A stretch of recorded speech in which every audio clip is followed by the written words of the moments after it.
ನಿನ್ನಂತೆ ಆಗಬೇಕು, ಎಲ್ಲ ಬಿಟ್ಟು ಬಂದುಬಿಟ್ಟಿದ್ದೀನಿ ನಾನು, ಆದ್ದರಿಂದ ನನಗೆ ನಿನ್ನ ಉಪದೇಶ ಬೇಕು. ನಾನು ಯಾರು ಹಾಗಾದರೆ? ಆವಾಗ ನಕ್ಕು 3 ಮಾತುಗಳನ್ನು ಹೇಳಿದ ಗೌತಮ ಬುದ್ಧ.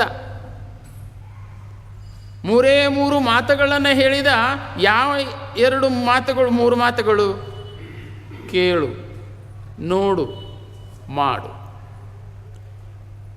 ಇವೇ 3 ಪದಗಳನ್ನು ಹೇಳಿದ ಗೌತಮ ಬುದ್ಧ. ಏನಿದರ ಅರ್ಥ ಹಾಗಾದರೆ? ಕೇಳು ಅಂತಂತಂದರೆ ಕೇಳುವಂತಿರಬಾರದು, ಕೇಳುವವನಿರಬಾರದು. ನೋಡು, ನೋಡುವಂತ ಆಗಬಾರದು. ನೋಡುವಂತಾಗಬಾರದು. ಮಾಡುವಂತಾಗಬಾರದು.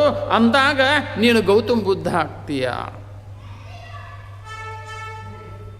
ತಿಳ್ಕೊಂಡ? ಹಾಗಾದರೆ ನಾವು ನೋಡ್ತಕ್ಕಂಥ ನೋಟ ಎಂಥದ್ದಿರಬೇಕು, ಕೇಳುವ ಶಬ್ದ ಎಂಥದ್ದಿರಬೇಕು, ಮಾಡುವಂಥ ಕೆಲಸ ಎಂಥದ್ದಿರಬೇಕು. ಈ 3 ಮಾತುಗಳನ್ನು ತಿಳಿದುಕೊಂಡು ಬಿಡು, ನಾನು ಹೋಗ್ತೀನಿ, ನೀನೇ ಬುದ್ಧ ಆಗ್ತೀಯ. ಎಲ್ಲ ಸಿರಿ ಸಂಪತ್ತನ್ನು ಬಿಟ್ಟು ಬಂದಿದ್ದ ಓಡೋಡಿ. ಯಾರು? ಶ್ರೀಮಂತ. ಎಲ್ಲವನ್ನ ಬಿಟ್ಟು ಬಂದಿದ್ದ. ಹಂಗೆ ಸ್ವಲ್ಪ ಕೇಳೋದು. ಏನು ಕೇಳೋದು ಹಾಗಾದರೆ? ಕೇಳಬಾರದನ್ನು ಕೇಳಬಾರ್ದು, ನೋಡಬಾರದನ್ನು ನೋಡಬಾರ್ದು, ಮಾಡಬಾರದನ್ನು ಮಾಡಬಾರ್ದು. ನೀನು ಸಂತನಾಗ್ತೀಯ, ನೀ ಬುದ್ಧನಾಗ್ತೀಯ. ಆದ್ದರಿಂದ ನಾವೇನ ಇವತ್ತು ಕಲಿಯುಗದಲ್ಲಿ ಏನು ನಡೆದದಪ್ಪ ಹಾಗಾದರೆ? ನೋಡಬೇಡ ಅಂತಂತಂದರೆ, ಕೆಟ್ಟದ್ದನ್ನು ನೋಡಬೇಡ ಅಂತಂದ್ರೆ ನಾವು ನೋಡೋತಿರ್ತೇವೆ.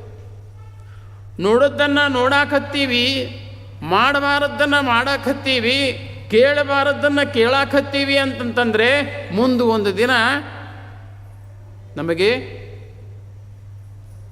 ಕೆಡಕು ಅಂತಕ್ಕಂಥದ್ದು, ಕೆಟ್ಟದ್ದು ಅಂತಕ್ಕಂಥದ್ದು, ದುಃಖ ಅಂತಕ್ಕಂಥದ್ದು, ಕಷ್ಟ ಅಂತಕ್ಕಂಥದ್ದು ನಮಗೆಲ್ಲರಿಗೂ ಬರ್ತತಿ. ಹಾಗಾದರೆ ಆತ ಕೇಳಿದ, ಎಂಥದ್ದನ್ನು ಕೇಳಿದ?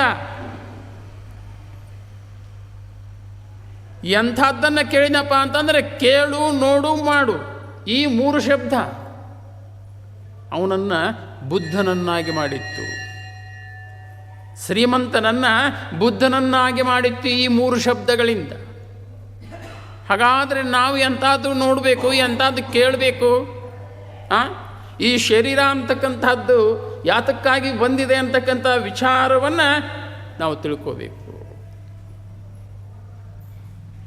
ಅದಕ್ಕೆ ಇಲ್ಲೇ ಅಲ್ಲಮ ಪ್ರಭು ಹೇಳ್ತಾನೆ, ಈ ದೇಹ ಅಂತಕ್ಕಂಥದ್ದು ಹೆಂಗಿರಬೇಕು? ಒಬ್ಬ ರೈತ ಬಂದು ತೋಟ ಮಾಡಲಿಕ್ಕೆ ಹತ್ತಿದ್ದಂತೆ. ತೋಟವನ್ನು ಮಾಡುತ್ತಿರುವಾಗ ಹಣ್ಣು ಹಂಪಲಗಳನ್ನು ಬೆಳೆದಾಗ ಅಲ್ಲಮ ಪ್ರಭುವನ್ನು ಕೇಳಿದ್ದಂತೆ, ನೀವು ಇಂಥದ್ದೊಂದು ತೋಟವನ್ನು ಮಾಡಬಾರದೆ, ನೀವು ಇಂಥದ್ದೊಂದು ತೋಟವನ್ನು ಮಾಡಬಾರದೆ ಅಂತ ಕೇಳಿದಾಗ, ಆಯ್ತಪ್ಪ, ನಿನ್ನ ತೋಟ ನಿಂದು, ನನ್ನ ತೋಟ ಇದೆ, ನನ್ನ ತೋಟ ಇದೆ. ಎಂಥದ್ದು? ನನ್ನ ತೋಟ ಅಂತಕ್ಕಂಥದ್ದು ಹೆಂಗೆ ಅದ ಅಂತಕ್ಕಂಥದ್ದನ್ನು ಸ್ವಲ್ಪ ನೀ ಕೇಳು ಅಂದ. ವ್ಯವಸಾಯಗಾರ ತೋಟವನ್ನು ಮಾಡಿದ್ದ, ತೋಟವನ್ನು ನೀನು ಸ್ವಲ್ಪ ಮಾಡಿದರೆ ನಿನಗೆ ಒಂದು ಕಾಯಕ ದೊರೆತಂಗೆ ಆಗ್ತತಿ, ನೀನು ಈ ಒಂದು ತೋಟದ ಕಾಯಕವನ್ನು ಮಾಡು ಅಂತ ಒಕ್ಕಲಿಗ ಅಲ್ಲಮ ಪ್ರಭುವನ್ನು ಕೇಳಿದ್ದಂತೆ. ಕಲ್ಯಾಣದಲ್ಲಿ ಗೊರವಯ್ಯ ಅಂತ ಇದ್ದ, ಅವನ ಹೆಸರೇ ಗೊರವಯ್ಯ. ಗೊರವಯ್ಯ ಕೇಳ್ತಾನೆ ಅಲ್ಲಮ ಪ್ರಭುಗಳನ್ನು, ನಾನು ಹೆಂಗೆ ತೋಟವನ್ನು ಮಾಡ್ತೀನಿ, ನೀನು ಅಂಥದ್ದೊಂದು ತೋಟವನ್ನು ಮಾಡು, ಹಣ್ಣು ಹಂಪಲಗಳನ್ನೇ ಬೆಳೆ, ನಿನಗಾದರೂ ಒಂದು ಕೆಲಸ ಅಂತಕ್ಕಂಥದ್ದು ಸಿಗುತ್ತದೆ ಅಂತ. ಆಗ ಅಲ್ಲಮ ಪ್ರಭುಗಳು ಹೇಳ್ತಾರೆ, ನನ್ನ ತೋಟವೇ ಬೇರೆ, ನಿನ್ನ ತೋಟವೇ ಬೇರೆ. ತನುವ ತೋಂಠವ ಮಾಡಿ ಮನವ ಗುದ್ದಲಿಯ ಮಾಡಿ ಅಳೆದು ಕಳೆದನಯ್ಯ ಭ್ರಾಂತಿಯ ಬೇರ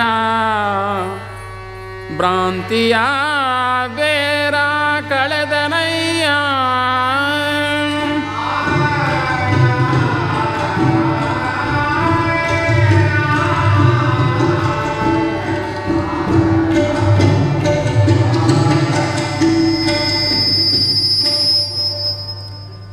ತನುವ ತೋಂಠವ ಮಾಡಿ